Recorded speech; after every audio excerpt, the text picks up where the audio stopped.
welcome to your bi-weekly love reading from April 15th through the 30th, 2018. I hope you guys are all doing well. And I just have a few announcements. I am doing a mid-month general reading over on my Patreon. I'll leave the link below in the description if you want to receive a mid-month general reading. I'll focus on all the general energies from the middle of the month to the end of the month. I invite you to do that as soon as possible. Also, I have an Instagram account, if you're not aware. It's been up for a while now, greater part of a year. And that's at The Good, the Bad, and the Tarot. I'm going to be doing an Instagram live event every second Wednesday of the month. You can check that out over there. We're doing sexy tarot readings for all the signs at 6 p.m. Central Standard Time, 9 p.m. Central Standard Time for couples. On April the 11th, that would be the second Wednesday of the month. So if you want to join me over there, it's free and it's a lot of fun. Lastly, I am open to doing private readings. I have lots of openings for that and availabilities. If you want to book a private reading with me, I invite you to visit my website or scheduling app. It's very easy to book. It's just a simple, it's like a 2 or 3 step process, and you can book right into my schedule without even having to email me. All of this stuff is set up for you so that it's super easy to use. Of course, I want it to be user-friendly because I myself appreciate things that are user-friendly. So if that is something you would like to do, know that I do offer private readings and I have quite a large selection of offerings. So, all right, well, now that we've gotten through the stuff, the stuff that I normally leave to the end of the reading, let's get started with your bi-weekly love reading for all Geminis out there that may be watching. Gemini suns, Gemini moons, Gemini risings, Geminis on the house cusp, and Venus in Gemini. What does Gemini need to know regarding their love lives from April 15th through the 30th, 2018? April 15th through the 30th, 2018. For all Geminis out there that may be watching. Gemini suns, moons, risings, Geminis on the cusp, and Venus in Gemini. What do they need to know regarding their love lives from April 15th through the 30th, 2018? And one more for Gemini, April 15th through the 30th, 2018. What are the bi-weekly love messages and energies for the sign of Gemini? Oops. If I'm hitting the camera arm here, I apologize. Still getting used to it being right in front of me. If you all could see my setup, you'd probably wonder, why is she reading with a giant articulating arm in front of her face? Well, that's the way things are right now, so until I figure out a better way. The bottom of the deck, we have the Lovers in reverse. This is your card. It is coming up reversed. This can indicate unrequited love. Perhaps you have met your soulmate, but it's telling me this soul contract is either over or you're having a hard time getting along with this person. You are not seeing eye to eye with this person. Perhaps attempts at connecting with this person continually fizzle out. Let's see, underneath that, oh, we have the 5 of Swords in reverse. Lots of conflict here. Could be that you're dealing with a water sign, a Scorpio, Cancer, Pisces, and this person is a playa. This person is playa. So if you're dealing with someone, it could also be an ex-lover coming back. I feel like attempts at reconciling with this person may not work. And that may be because, yes, you are soulmates with this person, but your soulmate contract is over. You have learned all the lessons you need to learn with this person. Okay, so, well, let's take a look at your cards anyway. 10 of Swords in reverse. Ouch. Challenge is the 3 of Swords in reverse. What has put you here is the 6 of Cups. In terms of your thoughts and feelings, you have the 8 of Wands. In your recent past, you have the Fool. In your near future, you have the 2 of Wands. Decisions, decisions. Well, let's see. You walk into the middle of April, you have the 10 of Swords in reverse. You are letting go of some pain here. Someone has either stabbed you in the back, Gemini, or you are clinging on to something that is very much over and you know this. Okay, either way, the end is here, okay? It's over, and you're now recovering. Further reinforced by the Three of Swords in reverse, which is telling me that heartbreak has already happened. You're now getting out of the memory of a painful love triangle. You may also be attempting to ignore the pain that someone has caused you. This also can indicate reconciliation. However, remember what has put you here. Okay, we have the Six of Cups here. Nostalgia, thinking back on the past, soulmate energy as well. You know, I feel like someone took a leap of faith here. We have the sign of Aries with the Fool. In your past, you took a leap of faith. You trusted the universe. This is a new beginning for you. Look how little, she has no baggage here. She's ready to go. So this could also indicate the beginning of a new journey. However, being that we're in Aries season, it is the beginning of the astrological new year. I feel like you were feeling very free-spirited. This could also be someone who was like this in your past, who came in very free spirit.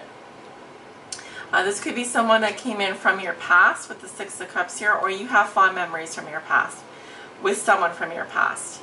But the only reason this person would come back is to recapture and relive those memories, and then they would move on from it.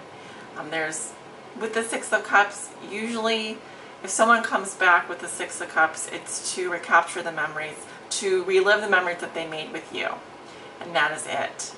Because with the Ten of Swords in reverse, you're clinging on to something that's over, and your challenge is to release that which has hurt you, what has broken your heart, that has been painful. With this in the reverse, the challenge is the heartbreak card, which is the Three of Swords. So a necessary sacrifice is needed here. You're thinking about communications here with the Eight of Wands. This is passionate communications, the arrows of passion. So you're thinking either about sending a message to someone, or this is a rush of energy coming at you. You're feeling these arrows of passion coming at you. I'm seeing you feel surprised. Maybe you feel excited. You feel, you know, I don't know, horny. The Eight of Wands is a fast-moving energy. It doesn't really have a direction. So you're feeling this energy. You're feeling this passion. But, you know, as we move into the future here, you have the Two of Wands. I was going to say Two of Swords. Similar, but different. With the Two of Wands here, I don't know if you can see this card, but one wand is firmly anchored to the wall here. That means it's not moving. It's stuck. And you've got your hand on the wand that can move forward. So you are contemplating here moving forward. And possibly leaving someone behind, okay? You have a million reasons to leave, a million reasons to move on, but you just need one to stay. And I feel like you've got this path in front of you, Gemini. You've got to take, you want to take this step forward. You can, it's up to you. But I wouldn't recommend going back to someone or something that has betrayed you, that has made you feel like this. Okay, even if it does temporarily make you feel really good. Again, at the bottom of the deck, we've got the Lovers in reverse. Okay, the Knight of Cups in reverse, the Five of Swords in reverse, and there is the Ace of Cups. So there is love here, but the question is, you know, it kind of looks to me like a situation where there's makeups and breakups. There's makeups and breakups, and, you know, possibly a lack of security in this relationship. So, you know, the choice is up to you. I feel like someone may have rushed in here pretty quickly, but I feel like the physical connection may not have been there. I definitely see a lot of healing energy around you at this time. And, you know, apologies are on the table, but if you're dealing with a Knight of Cups in reverse, this is an ex-boyfriend or girlfriend that could be coming back into the picture. And I feel that, you know, you're deciding whether or not you want to move on here. My suggestion is definitely to move on, put the past behind you. Perhaps with the Fool energy here, you were someone took a leap of faith here, but the caution always with the Fool is, you know, be careful where you watch where you leap, because someone here leapt back into the past, and the past belongs in the past, right? We gotta move forward. So that is what I'm seeing for you, Gemini, for your bi-weekly reading. Let us take a look at your guidance message. Now, what does Gemini need to know regarding their love lives from April 15th through the 30th? What does Gemini need to know regarding their love lives from April 15th through the 30th?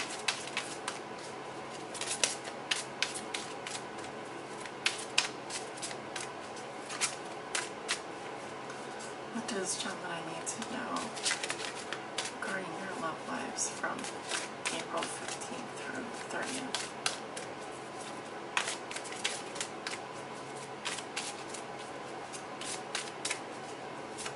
And yes, I do feel like this is involving a love triangle, because we have two cards here.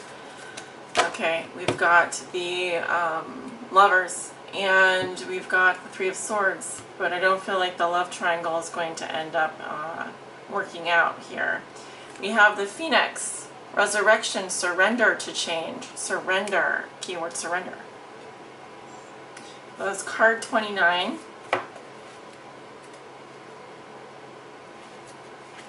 Will you surrender to change? The Phoenix appears as your ally, Gemini, to celebrate the journey and to ensure your ultimate success. This is true even if it appears that you've just passed through a metaphorical experience, not a metamorphosis. Well, you have been through a metamorphosis. I remember your last reading. Experience of death, or are currently enduring a perception of failure in your life. You've just passed through a metaphorical experience of death, or are currently enduring a perception of failure in your life. Death and rebirth are related when you enter the realm of the Phoenix. Seen in this light, nothing truly dies, but rather changes. Changes from one ending directly into new beginnings. The Phoenix is constantly reinventing itself and rises up whole and new, and even more powerful with every death it experiences. This could signal an end of a relationship or a dynamic within one. Okay, so the end of a relationship or the end of a dynamic within a relationship, or an end of a job, a project, or even a life. Oh, I'm not seeing the end of a life here, guys, so don't worry about that. Perhaps no failure is involved, but it's time for a complete overhaul of your circumstances. You may be tired of what you're doing, or you may know intuitively that it's time to move on and try something new. Whatever the case, a death of the old and a celebration of new life are called for. Whatever you do now will indeed be a successful endeavor, for a rebirth is imminent. Challenger. When the Phoenix challenges you, Gemini, it's really just a gentle reminder to let go and let what doesn't work fall away. Okay. Maybe you're not allowing things to change because you're more comfortable with the familiar. Even if you know that it's not the best you could create for yourself. Fear of change is a crippling experience as it works against nature itself. The task at hand is to allow for an ending, as it's timely and right that you do so for the highest good of all. In surrendering to the fundamental purposeful change, you will most definitely find yourself in better circumstances. The action needed is allowing. A rebirth is assured. So allow for change to happen in your relationships. Allow for an ending to happen. Of course, you're going to pop back from this. You're going to move in a new direction. So this ending is not permanent. It doesn't mean that you're going to perish. It just means that matter, matter is changing from one. You're vibrating at a higher level here. You need to vibrate out of this. So if you're water in a pot, you're being boiled and you'll turn into steam. Eventually steam will evaporate into air, and it could be condensed into another form. So you're simply changing into a different element here, I kind of feel like. But again, allow the changes, allow the ending to occur. That is the natural process of life. Okay, you've come to the end here. 10 of Swords reversed and the 3 of Swords reversed. Allow yourself to let go and see what happens. It will be beautiful. It will be beautiful for you. And you don't have to force love to happen. Love happens. Love just happens. If it's meant to be, it's meant to be. If it's not, it's not. You've got to accept that. So here I feel like you will be taking a step forward.